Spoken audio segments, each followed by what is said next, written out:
So make sure your hair is right. We're ready to go. Okay, so welcome to the North Bay CYO Coaches Clinic. We've been doing these virtual. We will have a live one in December if you want to come down and go through some physical, more skills and drills. Today, the focus is really on helping us to all be on the same page. Obviously, we've gone through a lot of challenges through the North Bay, as the whole world. What we want as our number one goal is to get the kids back on the court playing. There are a lot of hoops that have had to be jumped through based on the North Bay CYO organization as a whole. The parishes have all worked together. There are 12 that have been working together for over a year to try to do what we can to make this thing happen. And the good news is that 8 of the 12 have been able to pull it together, and 4, unfortunately, were not able to join and play this season. There's a couple different factors that have gone forward with that. So what I'm going to do is I'm going to screen share, talk about, go through. Of course, we'll answer any questions that you might have, and then we can go through the process. Like I said before, please, if you have not already done so, email me so that I can then send you the documents that you need. And also, I need to know what parish you're with so that I can notify your athletic directors if you have not done so already. So let's start with the first screen share, which is going to kind of be the snapshot of what's happening. And someone give me a thumbs up. It says they can see this. Got it? Got it. All right, here we go. So there are normally 12 participating parishes. Like I said, this year, unfortunately for them, for different reasons. One, whether they couldn't get the gym space or they could not get the opportunity based on different COVID protocols, or they just couldn't pull it together for whatever reason. The good news is that St. A's, St. John, St. Rose, St. Elizabeth, OLG, St. Sebastian, St. Eugene, and St. Francis are going to play. So that's the good news. The other news about this is the fact that there's going to be less teams overall. So with less teams comes some challenges, which I'll go into in a little bit.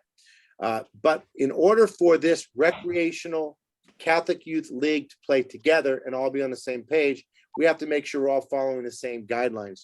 So I'll break it down, and here's how we go. Practice begin December 1st. No sooner. So I know some people are going, well, but I could practice over Thanksgiving break, etc. The league rules are set so that everybody's on the same page, working towards the same goal at the same time. So that means practice to begin December 1st, no sooner. Your individual AD will communicate with you via email, I would assume, with your packet of information, and then you can begin your practices, okay?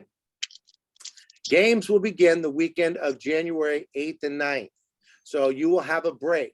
If you're with St. Rose, you will not have any practices over the Christmas break. So you're going to have 2 or 3 weeks of practice. You'll have a week or 10 days off, and then you'll come back. You'll have a week of practice, and you start your games. We're trying to control the environment. Each individual parish will control when your practices are, where your practices are, etc. Some parishes will be practicing 1 day a week for an hour. Some will get 2 1-hour practices. Some have full court, some have half court. There's a lot of different variables that go into this season this year. Length of the season this year, we will conclude the season March 5th and 6th weekend. If you have played in the past, you know that we used to start a little earlier. We'd play 10 games, and then there was a playoffs. This year, we had to cut everything way back based on gym availability, based on player availability, and we didn't want to interrupt with the sports that start in the spring. And that's why we've had to push back because of gym availability to even start. We're hoping things will lighten up. But the gist of it is that March 5th, 6th will be the end. So you should get 8 or 9 games in your season, and that's it. If I had my way, we'd probably not even worry about standings. The reality is that at this point, if you play and you win more games than the others, then you're the champion, right? It worked for the Dodgers, so I guess it'll work for our season, right? See, he says as a Giants fan. Anyways, moving right along. So no playoffs. So excuse me. So don't ask about when are the playoff games and what about championships and all the other factors. It ain't happening this year, guys. We're just keeping it as simple as possible. They will go out and play, and that's what we're going to do.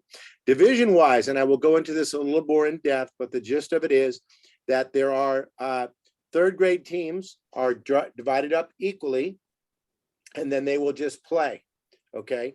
4th through 8th, your ADs have done some level of divisional breakdown.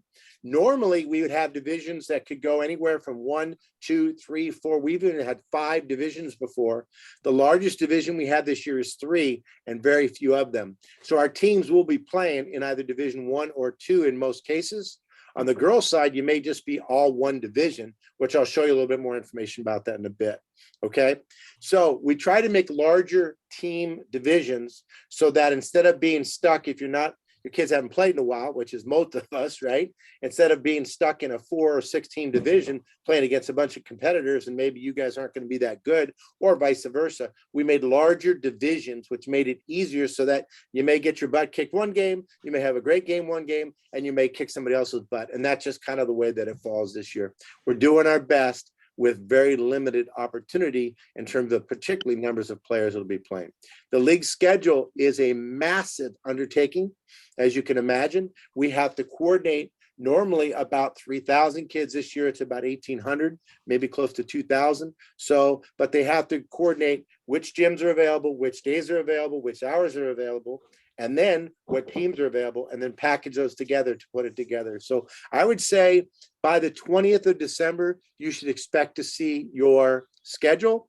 Just know that you'll be playing starting the weekend of the 8th to the 9th. No, I don't know what time. No, I don't know what location. And no, I don't know anything other than you're going to play that weekend, whether it's a Saturday or a Sunday. Okay? All right, so I'm going to pause for a second there because I think I've gone through a bunch of that. Let's go through it real quick.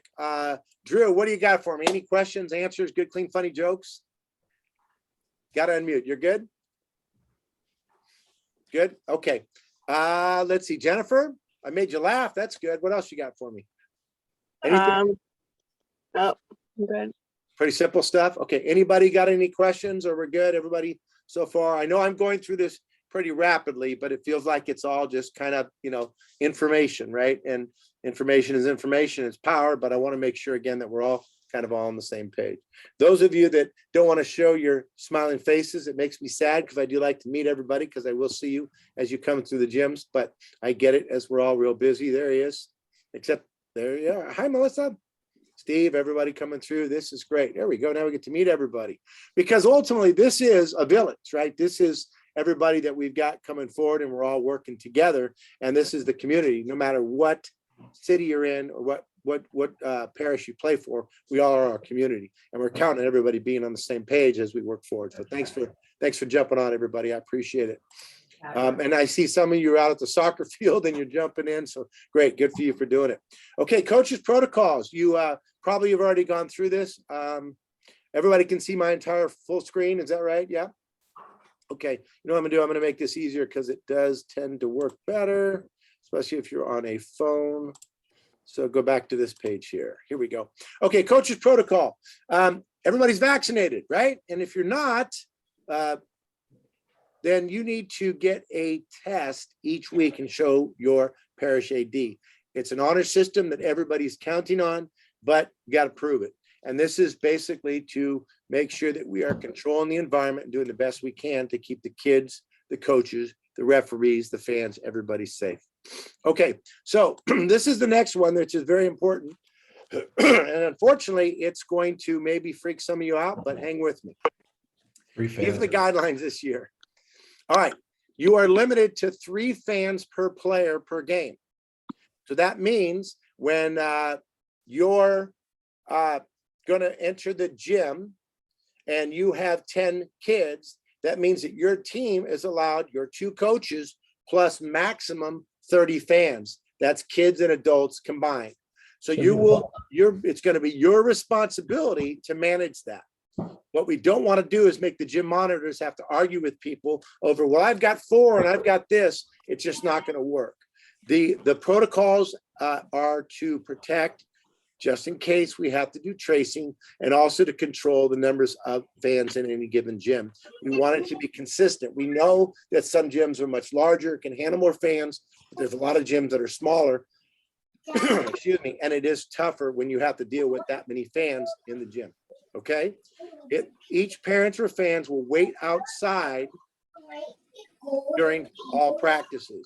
So let your parents know, unfortunately, no parents will be allowed in the gyms. Okay, does everybody get that? A real piece of gold. Go ahead and mute your, especially if you've got a little one in the background there. Thank you. Okay, so that means that tell your parents they're not allowed in the gym during practices. And again, they'll drop their kids off. You'll have a great practice. Hopefully it makes your practice even that much better. Okay, at games, the coaches will provide a legible roster. Okay, it's going to be up to you to have your roster. What I'm going to suggest you do, and I'm doing this for St. Rose, is I will give them a roster. You will then put the names down of the fans that are coming to the gym. You will turn that roster into the gym monitor. The reason for that is that takes care of our ability in case of tracing. It doesn't have to have contact information, but we'll take that information and God forbid, or if something happens or is a case from COVID, we can notify the AD. These are the fans that were at the game. And then it's up to the individual AD to notify all those people from their program. Okay. All right. During the games, entering the gyms, they will wear the masks and keep them on during the competition. I realize that some of you don't like that. Some of your fans may not like that. As I told those from St. Rose, if you're an anti-masker, you don't want to wear the mask, let me know now, because I'll just give you a refund, because unfortunately, like it or not, masks are not going to be optional. You will wear them to the gyms. Now, if things change later on, they change later on. We don't have games till January. But as of right now, this is what's going on. Teams will wait outside and only enter once the previous group has left. That means the games used to play an hour and 15 apart. Now they'll be an hour and a half. So what'll happen is first game will come in. Everybody will play. You will all leave the gym. The gym monitor will come up and then accept the next group in. It sucks. I get it. It's going to be cold. It's going to be rain outside. I don't know what else to say, but this is the only way that we have been allowed, primarily by a lot of the schools, to make this work. We're following the CDC, the state of California, all 4 county guidelines, as well as individual school districts, just for us to be allowed to play on their schools, campuses, okay? Upon entering the campuses and the gyms, you'll be asked these 3 main questions. You must have been asked this millions of times before. Expect to be asked it again. Don't be surprised. And that's what's going forward. Now, I tell you this, and I'm going to email you a copy of this, but understand this is non-negotiable. This is what's going to happen. All right. So, as I said from the beginning, I'm very thankful for everybody willing to coach, right? And I really appreciate it. And I also know that, man, this is even more hoops to jump through. Here's what I'm going to tell you. In my day job with the National Academy of Athletics, I run 31 different leagues. And every league does this or more. And believe it or not, it's actually easier on the coaches. The parents are out of your hair for most of the time because you're running practice and you don't have to worry about them being in the gym and all the other factors that are going on. You know that there's a structure that's in place. If you buy into this, it's actually easier. Okay. I just tell you, this is my 36-year working in youth sports, and we've jumped through a lot of hoops to make this happen. All right. So, questions? Anybody got any questions that they've got going so far, or does this make sense? We're good. Go for it. Unmute yourself and fire when ready. A quick question. So is it 3? So for the fans, it's 3 players per fan, or do we have a 30 max and that different people can bring different amounts? Okay. So I know we're being recorded and I might be one of these, but here's the deal. It's 3 people per player. Okay. So if Tom is a player and you are the coach and you have your roster and Tom's mom and dad want to come to the game, right? But Juan's on the team, but they have 4 people that want to come. Well, our number is got to be, Tom has only 2 guests. He can have a third. If he wants to loan that guest internally to Juan, that's up to you guys. But ultimately, here's the deal. On the piece of paper, it's going to say Tom and Tom's guests, maximum 3. Yeah. This is extremely important because if there is tracing involved, we have to take a photo of that. We have to send it to the AD and they have to notify all of the families. Okay, and get are that? we getting a form for that, or are we just making it up ourselves? Well, if you email me, I'll send you my form that I use for St. Rose. Most of the ADs are probably going to have some version of it. The gist of it should be is it'll have your roster and 3 spaces next to it. Okay, thanks. By the way, if you write like a doctor, it ain't going to work. You got to print the names legibly, please, as much as possible. Okay? Brantley, go for it. Yeah, just, can you hear me? Yep. Just Thank for, you. just for clarification, is that a new list each game? Or Yes, is it just one? it's Yeah, a new list each game because you know your fans who's Right. going to be coming to the game. yeah, thank you. And just so you know, here's the deal, guys. We fought and we've tried to figure out, because at first it was going to be no fans, then it was going to be 2 adult fans only, then it was going to be, and I don't know what it's going to be. I go to my daughter's game, you wear the mask, you answer the question, who knows what they may change. They might bring back the temperature checks. I don't know. As of right now, these are the hoops we're jumping through, right? This is where we're going, and that's what we got to do. Yeah, my guess is it will change, but my facts are going to be, I can't imagine they're going to change for CYO, that you will have what I suggest is a printed roster on a spreadsheet, which I'll give you. And what I would do is I would print that roster with all your players' information, and then I would leave 3 spaces, and I would make 9 copies of that. And then when you get to your game, Johnny, who's your fans? Okay, who's your fans? Print those names in. Then when you walk to the gym, here you go, gym monitor. And Mike makes life easy for all of us, okay? Please, let's not fight about this, okay? I know that we live in a crazy world right now, but please, everybody has got to communicate this and be on the same page. It is so, so important, because if we get to a place that someone wants to fight this and become an issue, or God forbid there is a outbreak and then we have to deal with this, it could shut the entire league down. Okay, so when I say it takes a village, I'm not kidding. Okay, all right. So Mary, what have I said that's freaked you out or made you say thumbs up or something? What do you got?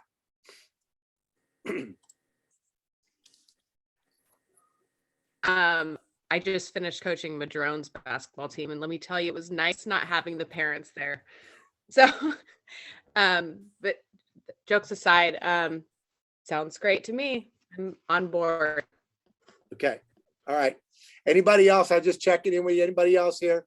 I know Kate, is it Katie or John, Melissa? What do you got? Thumbs up. Okay. Thumbs up works for me. Good. All right, cool. All right. By the way, I got a question. So I do coach clinics all over all the time. In fact, it's an interesting kind of a fun one, but my books and training materials are actually in Zimbabwe right now. They're doing basketball, soccer, and volleyball for the entire country of Zimbabwe is using the stuff. So it's kind of fun to me when I ask the question of you guys as we progress to the next step. How many of you, when you knew you had to go to the coaches clinic on Saturday morning, by a show of hands, were fired up and excited about it? Yeah, you're killing me. This, you get to coach your kids, man. You get to have some fun, right? So, hey, I know that I'm nuts, and that's part of what I get to do for a living, and I'm very blessed. I've never worked in anything but youth sports, starting with my first job was working for John Wooden out of college, and it kind of went on from there. So I'm extremely blessed. But here's the deal. This should be an extremely important season, right? Because this is the first time that we're getting back on the courts. And I really want to say to you all, thank you again. And I need to make sure that no matter what parish you're at, that this is really going to be uplifting the kids as we go through the process. And I tell you this because the next thing I'm going to tell you, some of you are going to go, oh, I can't believe I got to deal with this, right? But let me ask a question. By a show of hands, how many of you are teachers? By a show of hands, keep thinking, how many of you are teachers? This is going to take a little bit. Melissa, they'll get it eventually. By a show of hands, how many of you are teachers? Oh, yeah, because see, Jeremy, if you're coaching, you're teaching, right? So since we're all going to be teaching, and some of you will teach what not to do, unfortunately, because that's what we do as coaches, we also have to be coaches and understand that there's a certain role and responsibility we have to teach, okay? So I want to make sure that as I show you this next slide, that this is going to be part of the process. Now, some of you are going to fight on this. I understand because of, but here's what's going to happen. So this year we had to make some adaptations to the rules. Okay, so here's what's happening. In third grade and boys and girls, no pressing, no trapping. Okay, we realize these kids have never played, some of them, right? So basically it's person to person, no zone. So get out there and have them match up. I will teach you a way to teach them how to do that in a minute. But the idea is it's no zones, no double teaming, just teach them to guard somebody. Okay, that's what you're going to have to do. Don't fight me on it. Go do it. All right. Next, 4th and 5th grade, boys and girls, all divisions. No full court press is allowed at any time except the last minute of the game. Okay? Or overtime. And no zones. So that means no trapping above the 3-point line. That means just play defense. Okay? Some people are going to fight it, but it's easier to teach a zone. Yes, but there's a million reasons why we want you to teach person to person. This year particularly, because we understand that a lot of these kids that haven't played ball in 2 years, this is going to be their first experience. So a lot of these 4th and 5th graders, realistically, they are basketball-minded experience, a 3rd grader. So we have to do the best to protect that as we can. Now, 6th and 7th grade, Division I, full court pressing is legal and zone defense is legal. We did that because they're going into junior high and they're going to be going into high school, and some coaches like to do that. So we want to make that allowed. Again, email me, aaronlocks@me.com, and I will email you all this document. Okay, now that's Division I only. Division II, there is no full court press allowed at any time except for the last 2 minutes of the game or overtime period, but zone is allowed. Okay, because they are going into high school. Now, that's for the boys. On the girls' side, no full court press is allowed anytime except the last 2 minutes, but zone defense is allowed. Now, somebody's going to say, well, wait a second, why are the boys and girls different? Because the boys and girls have different divisions. Okay, there were barely enough teams to make certain divisions, and we're going to have really widespread in terms of the competition on the 6th grade. Okay, 7th and 8th grade girls, full court pressing and zone is allowed. All right, someone hit me. Go ahead. Someone's got a question. Every time I say this, someone go ahead, punch me. Go ahead. What do you got? Anyone? Going once? Going twice? Nope, everybody gets it? We got an amazing group here in Sonoma County. Tomorrow I'm doing 3 clinics in San Francisco, and I can imagine it's going to be a little bit different with that group down there, maybe a little more competitive or whatever. But the deal Hey, is, Aaron, it's Scott. Maybe just a quick one. I saw it on the bottom. It is still 16 points, right? After 16 points, that's correct. turn it off. After 16 points, you got to shut it down. That's correct. By the way, if you get to 16 points, you're going to have the AD come over and say, hey, dude, what are you doing? Hello. Right? I watched the game the What's up, other man? night. And the team was down by 38 at halftime, high school game. And the coach came out in the 3rd quarter and was still pressing, was up 52 and still pressing to start the 4th quarter. And that's unfortunate. There's just no reason for that, particularly in CYL. You guys get it? So again, email me, aaronlocks@me.com. I will go ahead and send you that information and we'll go forward from there. Okay. So you guys understand defense. That's great. Okay, so in terms of the rules, Steve, give me one thing as to why you're coaching this season. Why are you coaching this season? Steve Olson. Well, I have the great pleasure of being able to coach my grandson and to coach with my daughter. Wow. In combination, it's as good as it gets, Aaron. Yeah. Generational fun. That's a photo I want to see up on the piece. That's awesome. That's very cool. Very cool. How about let's see. How about anybody that's not faced? JC, John Carroll, can you jump in, or are you just listening today? Can you join and let us know why you're coaching this season? Maybe not. All right. How about Katie down in the corner?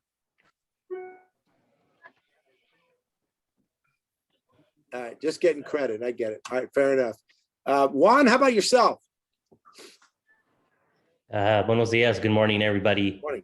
So the reason I'm getting involved is I have a daughter who it's her first year playing basketball, fourth grader.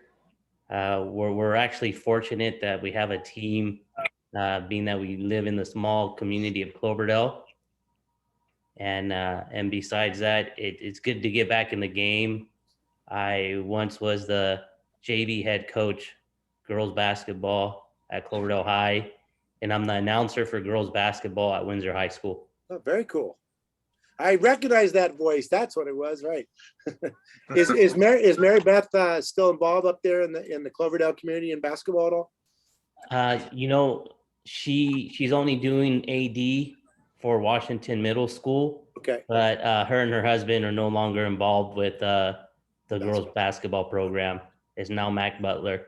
Okay. If you run into her, tell her Aaron says hello. I love her. She's good people. So Will do. All right. Sorry, guys. I digress there. All right. So let's jump into a little more of the clinic work, unless anybody else wants to share. I'm going to jump in now. So I have a handbook that I'm going to show you that, again, if you want a copy, email me and I will email you the copy of this. I also have a book that I've written, The Coach's Best Friend for Basketball.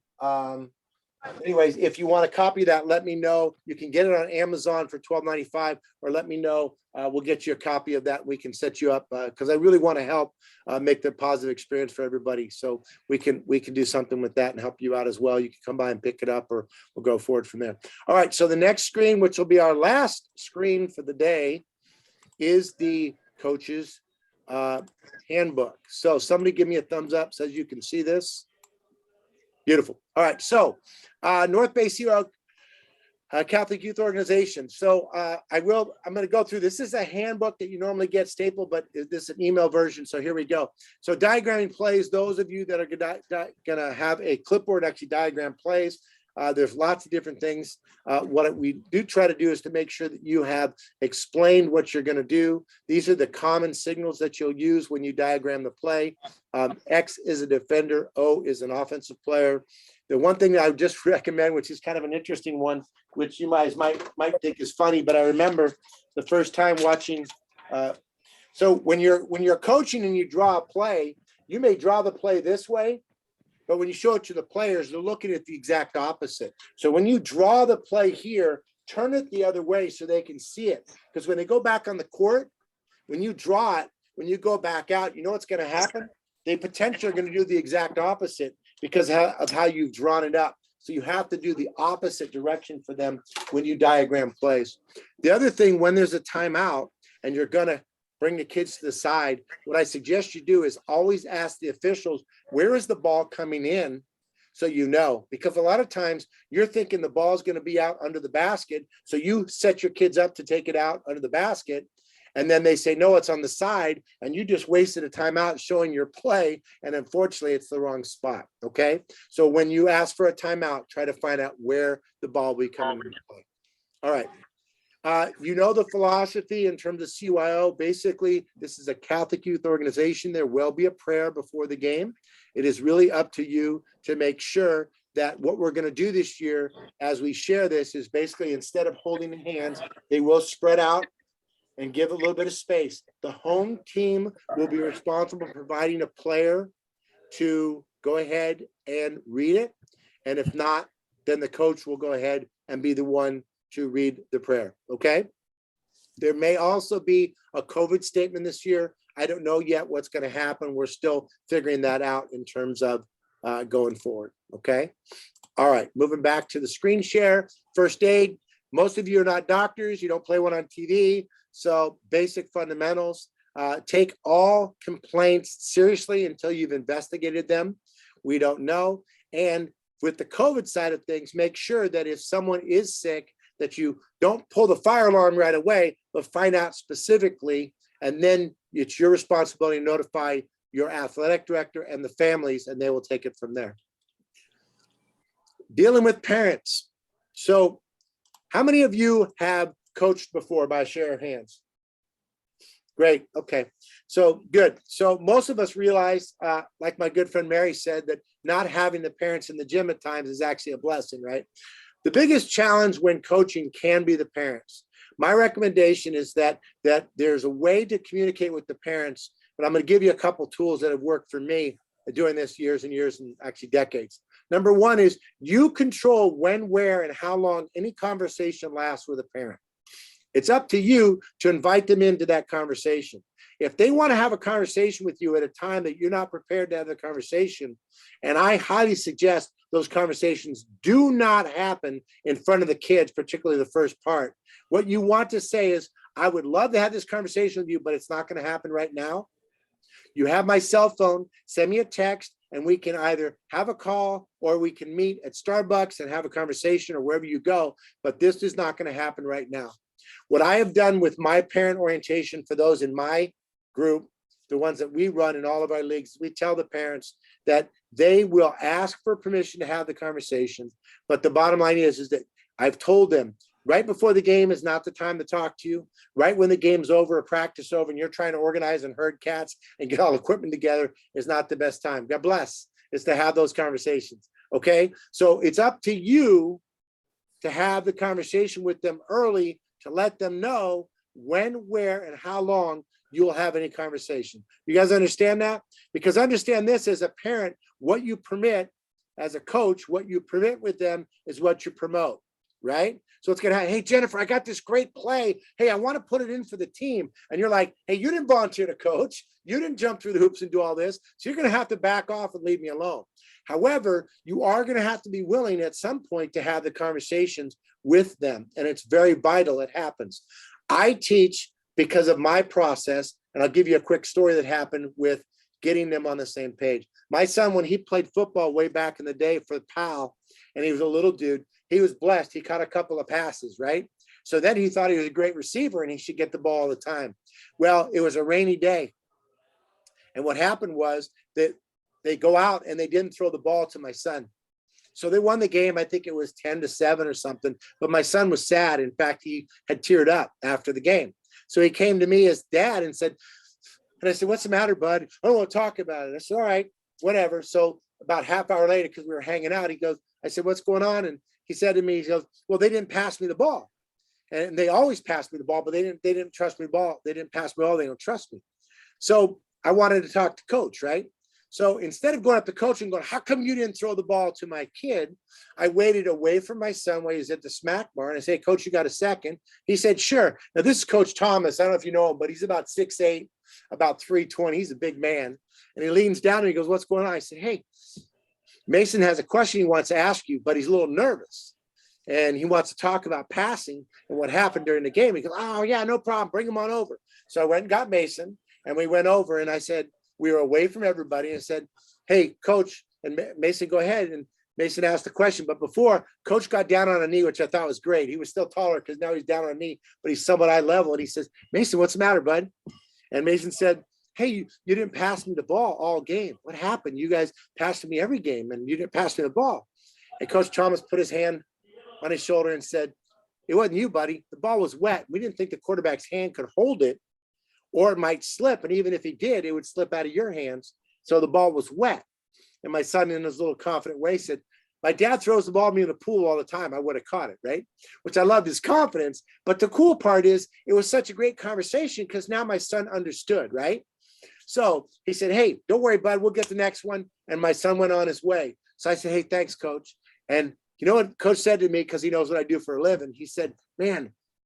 And I said, yeah. And we knew what we should have done. And he said, you know what? You're right, Aaron.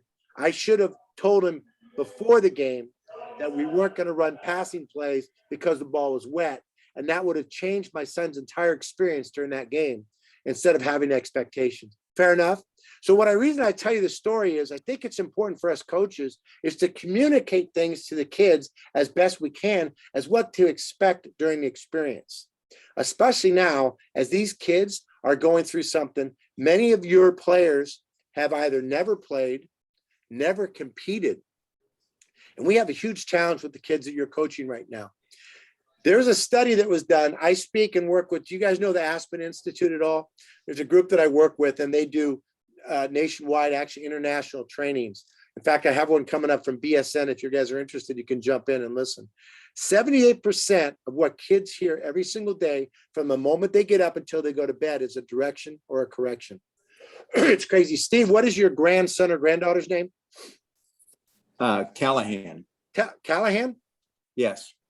Callahan, time to get up. Callahan, time to eat breakfast. Callahan, time to put your bowl in the sink. Come on, you got to rinse it out. Callahan, time to get dressed. Callahan, brush your teeth. Callahan, where's your jacket? It's cold outside. Where's your backpack? For God's sake, did you bring your homework? Callahan, sit here and buckle up. Callahan, sit here. Now you're in school. Show your work in math. Callahan, double space in English. Callahan, after school, got to hurry up. We got to get you to basketball practice. Got to get your sister to piano lessons. Callahan, time to get home for dinner. Callahan, time to take a bath. Callahan, get your homework done. Callahan, time for bed. When does Callahan get to be a kid? They don't. They are programmed and told all the time. Let me ask you a question, Steve. When you grew up, what did you do after school? Spent a lot of time throwing the football around with my St. Bernard in the backyard. There you go, right? And you know, we went to the same school, different cities, right? But the same thing happened. We walked home after school, and this is how we started games, right? Yeah. Right. And then we would play something, then we get pissed off, and one of these would happen, right? And every now and then, even some of this happened, right? But we figured it out, right? Because we made up games. When we went to play baseball and we only had 9 kids, we went and said, okay, I get to pick first, you get the next 2. Yeah, but I don't want Lumpy on my team. All right, fine. If I take Lumpy, right? And we figured it out ourselves, right? And we didn't have enough. Well, right field's closed, pitcher's mound is as good as first. But all of these things that we got to adapt and create on our own, this generation for the last 15 years, all the way down, they're not getting that experience at all. So it's up to us, you leaders, us parents, to give this environment, this opportunity for these kids to learn on their own. And the biggest fear that these parents have right now is failure. But the problem is we are going in the wrong direction. We're now overprotecting so much that we see the cartoon that used to be in the 70s that was in the New Yorker, and it would have a child that had an F, and they're sitting at the desk, and the parent and the teacher were standing up pointing at the child. Fast forward to 2020, and now the teacher is at the desk, right, Melissa? You're at the desk, and the parent and the kids are pointing at the teacher. That crap has to stop. Individual accountability, individual failure, and responsibility comes from you guys as you teach sports. In my 300,000 kids that have come through my programs, what I've realized, there is no better life skill teaching tool than youth sports. So what we can do here now is we cannot make this an amazing season and a successful season in terms of wins and losses as coaches, but you can absolutely help these kids to have a positive experience and learn how to fail. When they miss a shot, don't allow anybody to blame anything else. Hold them individually accountable. Now, I'm going to teach you a way to make that work for them. But please, I'm getting off my soapbox now, but please do your best you can to help these kids to learn to fail. As I learned from working with a guy named Joe Montana, he taught me fail fast, fail forward. Something happened. Own it. Find it. Fix it. And get ready to go forward. Don't allow them. John Wooden said, failure never becomes fatal till you blame somebody else. And that includes the referees. Okay. All right. Moving back to this, getting beyond the parents. 3-pronged approach. The quicker you can get your players, coaches, and parents all on the same page, the better chance you got. Passing the basketball, very important skill. I highly recommend that you focus only on teaching bounce pass and chest pass. And I would say for 6th grade and under, 7th grade and under, maybe even 8th grade, I would say that 3/4 of the passes that are thrown should be bounce passes. They're easier to be caught. They are tougher for the defense that has their hand out to get their hands down and get. What we teach is fake a pass, make a pass, pivot, pass, and use the bounce pass. Okay? I'm going to send you this handbook if you send the email. It's up to you to decide how you want to use it. Perspective. This is one that's kind of an interesting one. If you run into parents that are struggling with perspective, you can give them this little quiz, and it's interesting because it helps them to learn perspective. But as a coach, it can help you to go, okay, which best reflects my thoughts about basketball? Basketball isn't fun if you don't win. Everyone should learn something at the end of every practice and game. It isn't fun. You don't want to do it. So think about this, because this will help you to get yourself in perspective. What I also recommend, and I do for a lot of groups I work with, is for you to take this quiz and then ask the questions of your kids and make sure you're on the same page with your own child, because that is such an important piece of the puzzle. I asked earlier, how many of your teachers, you all raised your hand and realized that if you're coaching, you're teaching. So make sure that you exemplify fairness, clarity, concern for your players, and use positive problem solving. Okay. When I worked for Coach Carl, he basically told me a lot that you can't make a play unless you first do it in practice, at least to be consistently consistent. Okay. All right. So I've thrown a lot of crap in your lap. Melissa, as a teacher, what's one thing I've said that you think is a good one or hit home? Something probably about talking to parents and making sure that you set limits on when and where they can talk to you. Good. Because in teaching, I've had that problem. Yeah. It's So not, it's me. Yeah. it's not always easy, but it's a good one. Gary Johnson, what do you got? Give me one thing that we said that kind of hit home for you. I unmuted. Yeah. You hear me? Yep. All right. You're in. Yeah, just, I mean, all of it, but just reading some of that, the literature there that you had up on the screen, but it's more about player development versus winning or losing. That's, you know, and having fun out there, especially this year with kids not being out playing sports for a couple of years. So that's my focus this year, is having fun, enjoy the game of basketball, get those foundation skills developed. I'm doing third grade boys. So Yeah, that's where I started. That's where I started my career.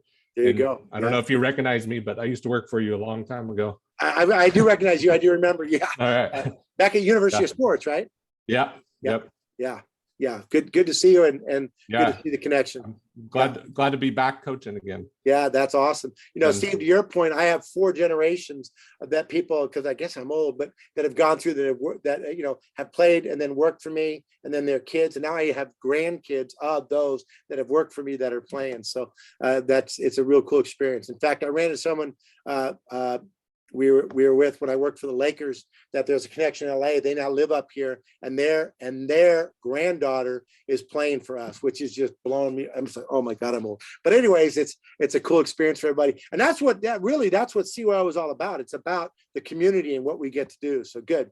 Okay. Anybody else want to add one more thing before I go on? I got a couple more. I said I'm going to keep this right to an hour, so I shall do that. Good. Okay. Moving right along. Let's see, screen share, moving to here.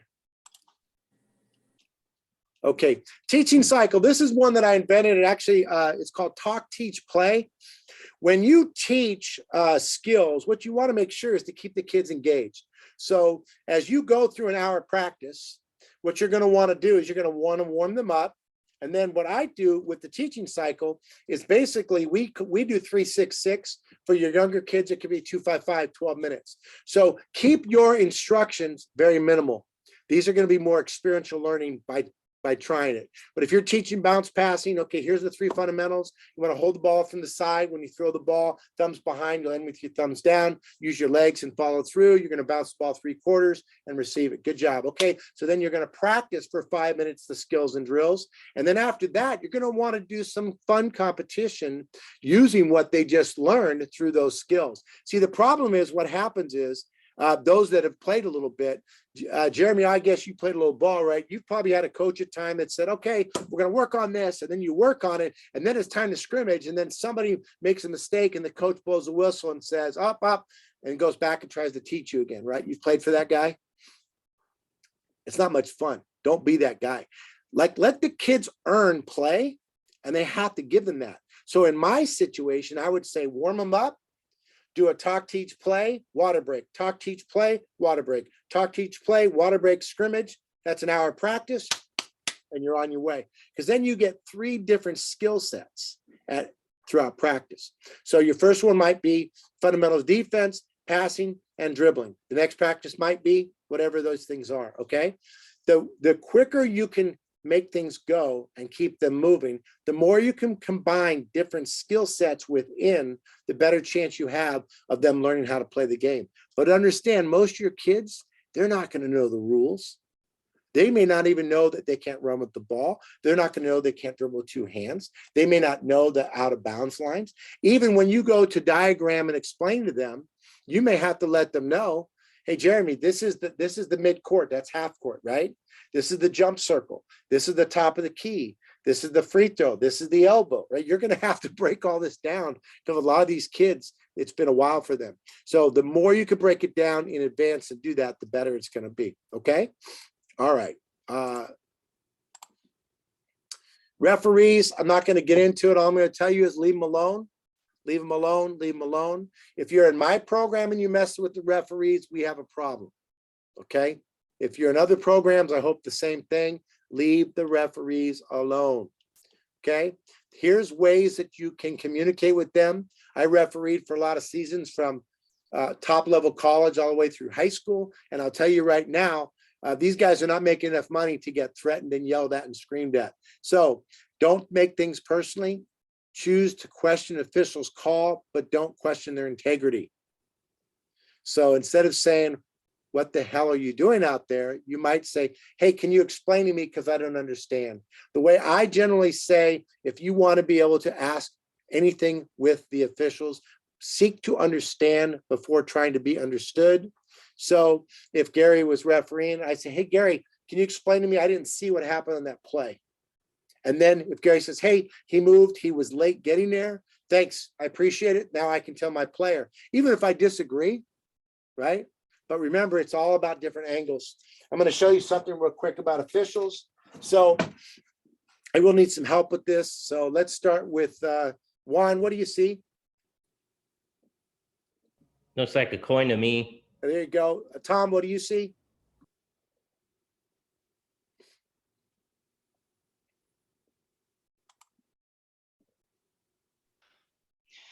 Silver disc coin, I guess. Silver disc, I guess, a coin. Brantley, you got great eyes. What do you see?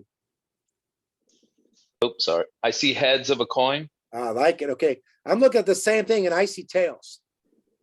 Right? So we're all looking at the same thing, right? It's all about perspective.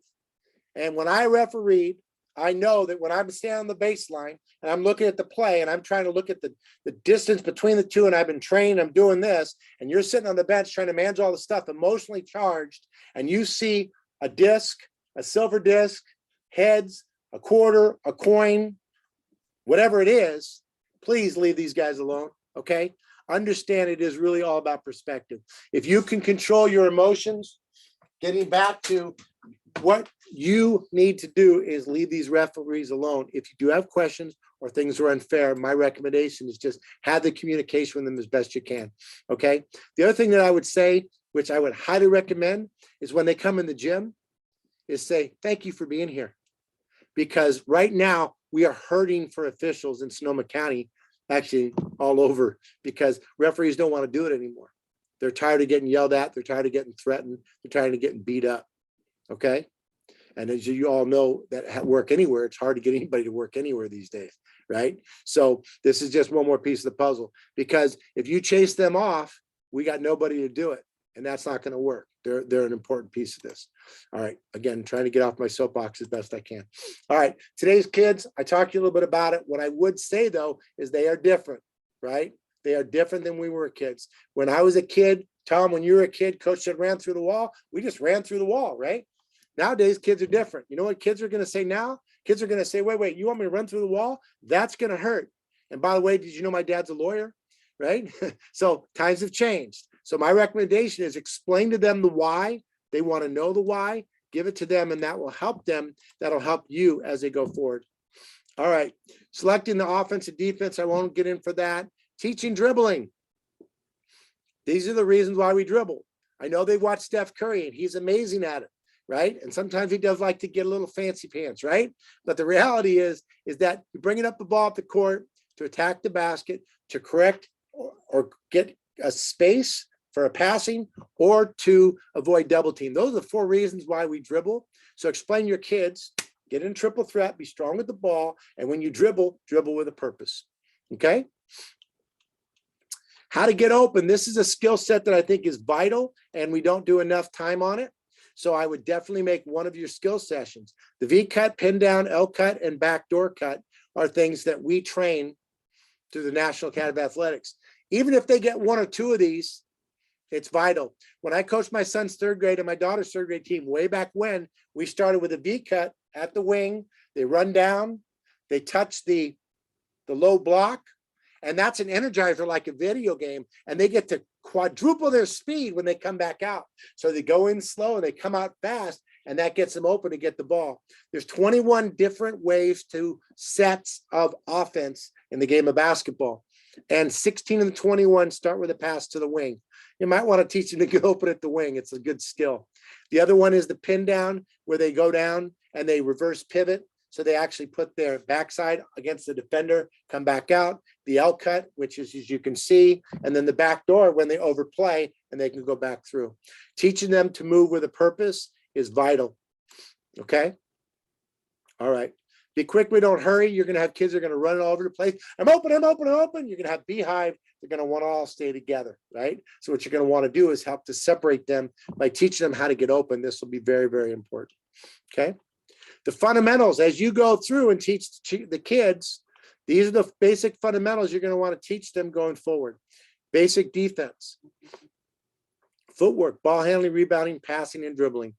You're not going to get every one of them to be masters of all of this.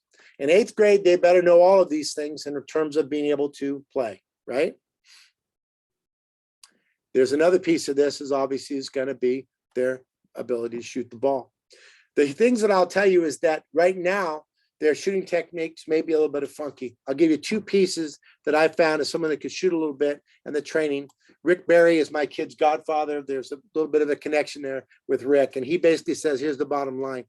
It's how they hold the ball and release the ball, and it's the legs. Teach them to have a passive thumb.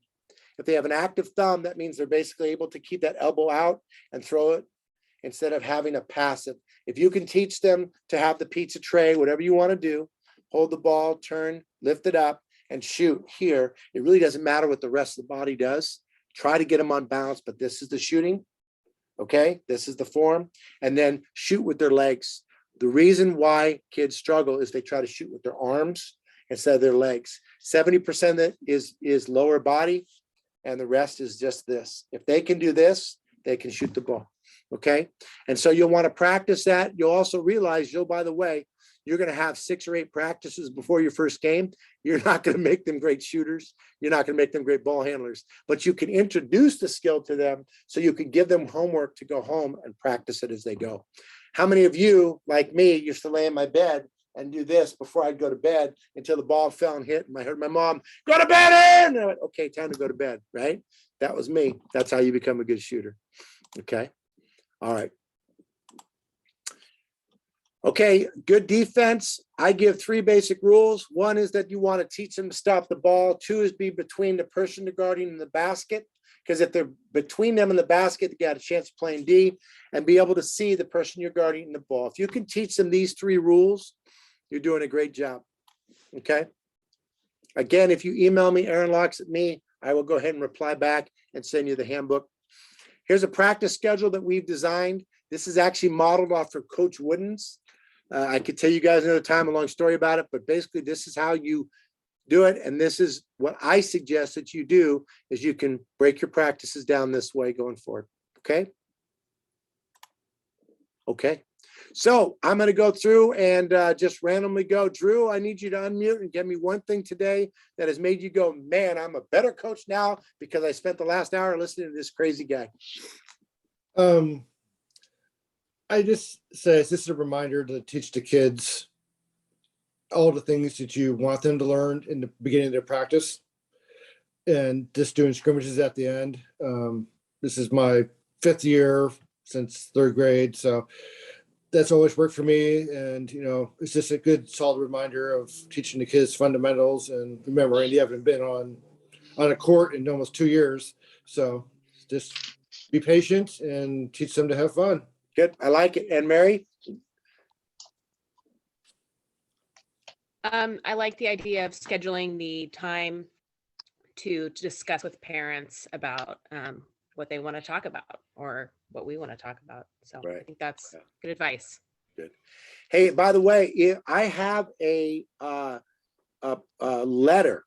If you're interested, I'll send that out as well. It's a form letter and it's a Word document. You can change it, but it introduces yourself to the parents. This is who I am. This is my philosophy. And if you want to communicate, it's a nice one. So I'll send that out to you guys as well. If you're interested, I'll just throw it in the mix. If you've emailed me, go forward. Scott, how about you? What's one thing is your big takeaway from today?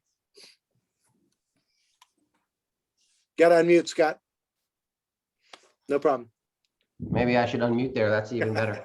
No, I was gonna actually, I had one queued up and it was what Mary said. Something I coached just 1 year before, and I've had the sort of parents kind of talking in your ear and stuff. I was writing my introduction letter as we were talking here. So, and one of the things was to introduce that in that letter, as you said, always better to be proactive in the communication, like you were talking about with your experience with your son. Like if you say it up front, it kind of sets the stage there. So I was doing that with the parents to say, hey, if you want me, pull me aside. Better to tell them before than to tell them after. Good. I'm going to give you one more thing, since a lot of us are coaching our own kids. And this is what I did. Remember, you're going to want to give your child or your grandchild a lot more information on the way to the game. And I highly suggest you don't do that. Remember that the hat you're wearing is the parent or grandparent is much more important than the coach hat. But when you get to the game, they have to know which one. So on the way to the game, what I used to do is I let them listen to whatever music, and we were just kind of having fun and just kind of whatever. And then when we got to the game, okay, I'm coach and here we go. And ask them to call you coach as you get to, okay.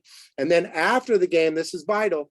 What I did, and I'm kind of nuts, as you'll know, but I had 2 kids, so Mason and Mia, right?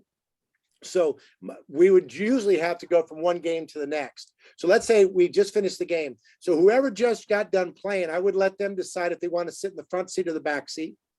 So what my son, if he played a good game, he'd want to sit in the front seat. And if he thought that he didn't, he'd want to sit in the back seat and process, which was great because I didn't have to ask questions. I could just tell by what was going on. The second is, my daughter, by the way, always wanted to sit in the front seat because she knows it pissed her brother off. So it was kind of that thing because she was the younger one, right?